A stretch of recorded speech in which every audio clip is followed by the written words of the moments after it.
Hello, hack people. I hope you're having an amazing day today. Today we're taking a look at Abraham Merritt's very short 5-page short story. It was published in 1921 called The Pool of the Stone God. It's the penultimate short story in this collection for you.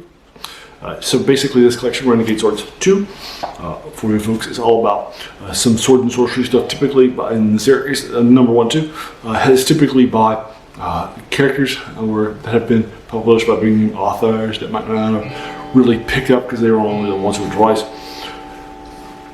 And then sometimes some good stuff by lesser known authors that haven't been published at all. And that sort of thing. The first one had ones by Abraham Merritt too, and then also mainly Wade Wellman, Karl Smith, Clark E. Howard, 2 by Lynn Carter, that sort of thing. And so this one has the Roaming Forest and the To Rescue Tingler by Michael Moorcock with Wagner, the Red Archer. They also had already had one, Martyrs of Valhalla, Killer by David Drake and Karl Edward Wagner, and 2 short stories by Keith Taylor, published in 1988. Weird tales that have never been published were collected together. Set in Irish mythology by a guy who's the father of a main character from his novels, and world building and short stories too. For you folks, so basically this appeared again in September 1923. I don't know why it's 21 back. 23 issue of the American Weekly for you folks. But it wasn't credited to him because he actually was the editor at the time. And obviously, if you're the editor, you're not supposed to write short stories for it too. But it has some similarities in structure. That's what's happening, and that sort of thing by W. Fenimore. But after a few years, there was speculation that he was the one that did it because some similarities between this and a short story that he wrote called "The Face in the Abyss," which is also actually that might be a novel. It doesn't say here it's in the editorial comments, but yeah.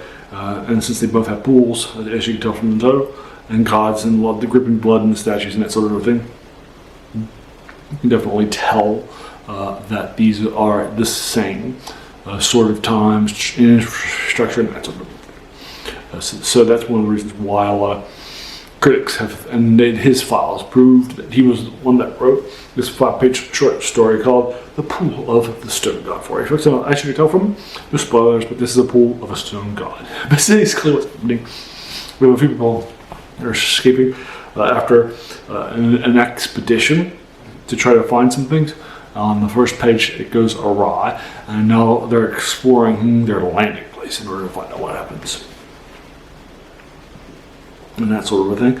So basically, here on the first page, it's like the 5 of us are sat side by side on the beach. The first officer said we should explore the area. They've got their rifles. They feel that they can be good enough to take care of whatever's happening, and so forth. Now, this is in a short story collection on Sword and Sorcery, supposed to be in the fantasy genre. But I really think this is more horror than fantasy by far. I think this is a horror short story.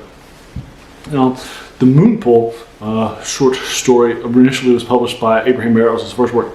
Really sold very well, put him on the map in a major way, and he has a novelization of it too. It's also more traditionally horror too, even though he's oftentimes thought as this, progenitor of fantasy, even then, beloved. This is definitely more hard for you folks. Definitely, now it's a faster, fun thing. Now, it's not the deepest thing, and it's not the darkest thing. It doesn't have this shock value that's going to make you go, wow, that's just incredibly strong stuff. Right? Because, again, it's just a 5-page stuff. So I wouldn't say it's the strongest thing. And even the editor here says it's nice to have an Abraham Merritt short story because he wrote so few of them. Even though that was the era of the short story, the pulp era. Right? Most of our writers that we have survived today, like H.P. Lovecraft, Clark Smith, and Robert E. Howard, typically didn't write novels or even novellas. Right? They typically just wrote some short stories, maybe some poems, or prose poems in Clark Smith's case. All right, or even W.W. Jackson, or Michael Moorcock did write some novels, but that was later on outside the pulp era. And so forth. So it's pretty rare that pulp era people were primarily novelists like Abraham. So the editor thinks it's nice, it's a nice little fan, but I wouldn't say it's the strongest short story of Abraham Merritt's career. And I wouldn't say it should be in the genre, in here either for custom work. But it's nice. It's fun. But it's too fast. It doesn't have this amazing wow ending to me, right? Or anything. But I realized it's about 12 minutes, which you'd expect for a 5-page short story. That's all 5 pages in the Sword and Sorcery collection. For you folks for the first time, I'm probably giving it like, I'm trying to figure out if I'm going to give it a 7 or a 6.5. I'm going to give it a 6.5. Sorry, Abraham Merritt fans. It's really just not that. I mean, it's a nice version, like the editor says, but it's not exactly the best short story in the world. So I'm going to give it a 6.5. I give it 6 and 3/4 and round them up. I'm not supposed to do that. I like to get round numbers or halves and so forth. But I'm between 6.5 and 7. But I'm giving it a 6.5. I'm writing it down this occasion. Sorry, Merritt fans. Although, again, he has the same name as me, we're both apes. So I don't like that. But I think I need to be honest with what they got for you folks. And so that is, I will try to link it to you since it was published in 2023. It should be previously published online. So as long as it's online, I'll find it for you. It should be for free. This is more than 95 years old. And there you are. That is The Pool of the Stone God by A. Merritt for you folks. I'm giving you a 6.5 to 5 pages out to it. With some context, it was published in a short by a different name, a pen name by him apparently. But his notes show that it was him in a magazine that he was editing at the time. But there you are. Have you read this? And if so, what did you think about it? Your opinions are just about as mine, right? Or did you think it was better or worse than the 6.5 or 7 that I would have given? Let me know. Just again, try to keep this a spoiler free for you folks, so that like folks that are coming to it new might not have even heard of it. They might just normally be the Ship of Ishtar type of things that they might be familiar with. That might be coming to it afresh. So please don't spoil it in the comments below. Just like I didn't spoil anything. I didn't talk about it, but I didn't actually spoil it for folks. And there you are.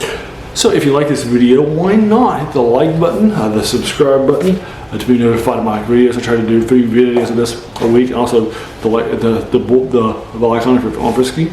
I try to do 3 videos a week of these older things in science fiction, fantasy, and horror.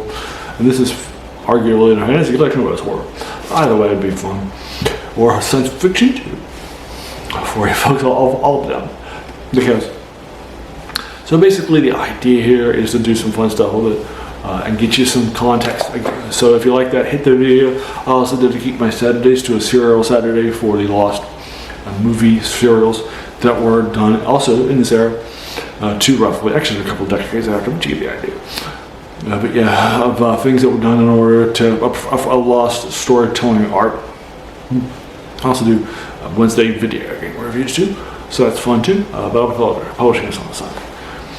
So there you are. So if you like this, I want, and this channel, as a reminder, is named The Worst Thing About New Books, and it's very cognizant here because it's a quote by a French philosopher, Jacques Joubert, who said that the worst thing about them was that it was time. It kept us from reading the old ones, right?